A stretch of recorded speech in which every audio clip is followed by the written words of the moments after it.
Do you ever wonder how barley gets turned into beer? Shauna Olson went inside the Anheuser-Busch Malting Plant in Moorhead to see how barley is transformed into malt, which makes beer. This brand is the iconic one that has to be right and is the standard.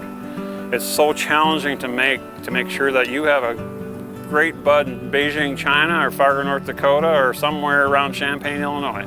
It takes about 30 days for barley to be turned into Budweiser beer. The process starts here at the Anheuser-Busch Malting Plant in Moorhead. It sits on 8 acres and is almost 40 years old. The plant turns barley into malt and has a capacity of 8 million bushels. The first step is the steeping process. This is our steep house. The main objective in the steeping process is we want to take that barley kernel and we want to get it hydrated. We want to get it up to 43% moisture. This also cleans the kernels. The most crucial thing we need to do in here is keep the barley alive.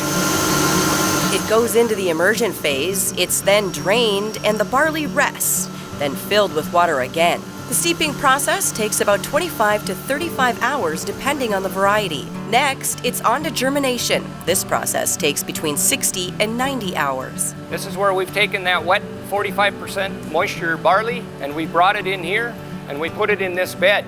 In this bed is where we get to play a farmer, play Mother Nature, and get the grain to grow. The kernel grows and undergoes biochemical changes. We're breaking down the cell wall, we're breaking down the protein matrix, making it soluble, and we're creating enzymes that are going to convert the starch to sugars in the brewing process. Then it's onto the kiln, which is about 190 degrees, too hot to enter, but looks similar to this. It's where the growing process is halted. It takes about 6 to 8 days for barley to become malt.